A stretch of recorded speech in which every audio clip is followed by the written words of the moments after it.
How much longer are you going to live? I couldn't believe it. How can someone say such cruel words?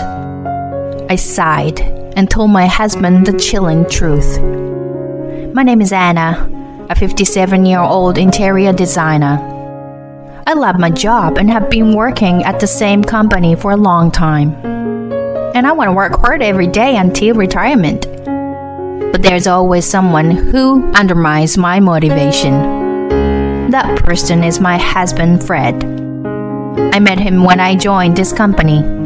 It was about 30 years ago, through an introduction from my then boss. He wanted to introduce his son and me to each other. In the past, refusing such invitations from superiors meant career difficulties. So reluctantly, I decided to meet him. At the time, I didn't have a boyfriend, and I was in my late 20s. My parents were worried about me, and even if I didn't plan to get married, I thought it would be fine to meet him. Fred was younger than me, and still had a charming atmosphere back then. Mostly, he seemed like a college student. But occasionally, he showed a mature side. And above all, he was handsome. We talked, and surprisingly, we got along well. We exchanged contact information and started meeting each other. Well, naturally, our relationship developed, and he earnestly escorted me. I was captivated by his sincere demeanor and a contrast with his mature aura. After about 2 years of dating, we decided to get married. When I reported to my then boss, my father-in-law, he was very happy for us. And it wasn't like I played favorite for the sake of my job, but we were naturally drawn to each other and ended up getting married. I was surprised myself. I think it was great to be able to get married in a happy state. Moreover, thanks to this marriage, I was able to be promoted to department manager. Considering the circumstances at that time, it was difficult for a woman in her 30s to be chosen as a department manager. So, of course, there was resistance from those around me. But I worked harder relentlessly because I couldn't betray their expectations. Thanks to that, little by little, the people around me started to recognize me. But there was one person who didn't like it the most, and that was my husband. Huh, you got promoted to department manager. Isn't there some mistake? That was my husband's initial reaction when I reported my promotion. No, there's no way it's a mistake. Your father recommended me, you know. Ah, so it's all thanks to my old man. Huh? Well, I mean, a woman can't become a department manager based on her abilities. Wait, isn't that really harsh? Nah. There is not a single female boss in the company I know. Because my father is in that kind of position, you were able to get promoted too, I guess. I was shocked when my husband suddenly said that. He was like an embodiment of male chauvinism. I wanted my husband to be on my side, no matter what happened. This was the first time I felt distrust towards my husband. But at that time, I still loved my husband. And he was still young, so I thought our values would change over time. However, my husband didn't change. He always pushes all the household chores onto me. I'm working too, and I have a higher position and salary. I didn't say anything like that to him. I knew that if I mentioned it, it would escalate into a terrible fight. Just after my promotion, my husband said to me, "Well, then you should just quit your job." He said it in an excessive manner. At the time, I couldn't help but get emotional at his words. Why would you say something like that? Can't I work hard in a job I love? When I tried to rebel against him like that, my husband's face turned red and he retorted, "Shut up. "You're the wife, and I'm the husband. In this house, you listen to what I say." I thought you were a more open-minded person." "What? If I weren't one, you'd be full-time housewife the moment we got married, you know." We would often have such loud fights. The reason we didn't divorce even after such fights was that the both of us still held on to some old-fashioned belief at the time. Divorce shouldn't be taken lightly. If you decide to get married, you should be committed to each other for life. That kind of thinking was ingrained in me, and I also felt sorry for my father-in-law. So, no matter how unfair it was, I never mentioned the word divorce. My husband was the same. Even though we fought, he never brought up the idea of divorce. Time flew by, and we had been married for over 30 years. Unfortunately, we were not blessed with children. No matter how hard we tried, we couldn't conceive, and in the end, we gave up on having children. Our parents looked disappointed, but they comforted us, saying that we had tried our best. I truly think we were fortunate to have such wonderful parents. Both my mother-in-law and father-in-law were kind people, and I was always grateful for their presence. Around 10 years after we got married, my father-in-law started his own company and paved his own way. I was amazed when I saw him like that. Now it has become quite a large company with a significant number of employees. It's truly impressive to have built such a big company in a single generation.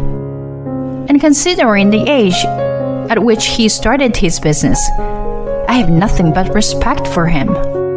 In my work, I aim to be like my father-in-law. By the way, when my husband heard that his own father was starting his own business, he said, "Looks like my old man has lost his mind. There's no way he could succeed." He said it, making fun of him. When he succeeds, then he said, "He just happened to get lucky, right? When his luck runs out, he'll go bankrupt."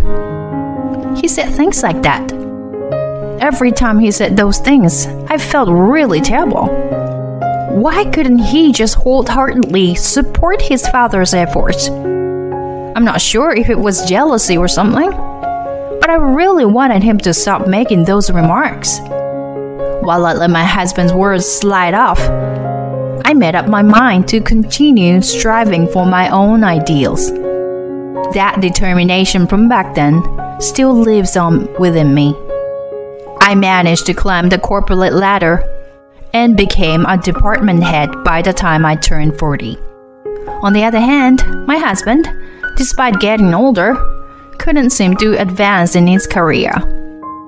Well, it doesn't really matter to me, but he always tried to involve me in such manner.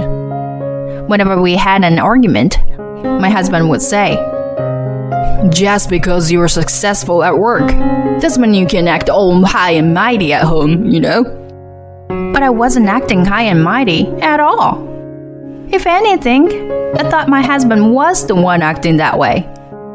I had become completely disillusioned with my husband, so his remarks no longer shocked me. But recently, there was something that bothered me a little. My husband's behavior seemed strange.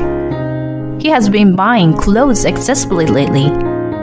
He started paying attention to his hairstyle, using hand wax and hairspray. He also keeps his smartphone on him at all times. Could it be an affair? I thought about such things, but quickly dismissed the idea. Maybe he was being criticized by female colleagues at work for being unfashionable or something. I calmly thought it through and decided not to worry about it. Amidst all of this, one day I received a call from the hospital. It was the hospital where my husband has his health checkup. Since my husband drank alcohol almost every day and often attended drinking parties. He would always fail his annual health checkup. But it was the first time I received a direct call from a doctor. 6 months to live? Yes. I believe it will be better to explain it to the family before informing the patient directly. My husband had a serious illness, and the doctor diagnosed him with 6 months to live. Please inform your husband at a suitable time. It's better for the partner who has been together for many years to convey the news, since some people might panic. The doctor's words hardly registered in my ears.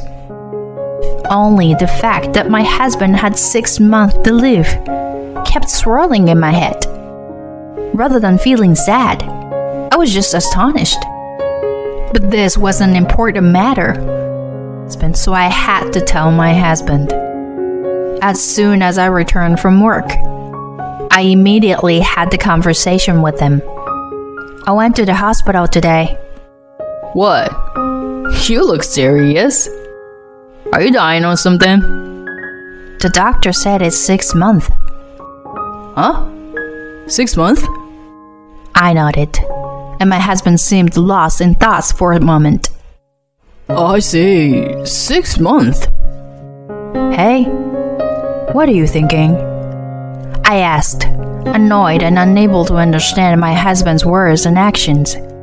Nah. Well, I mean, we're getting old. And it's inevitable, right? I thought he was remarkably calm. Aren't you shaken?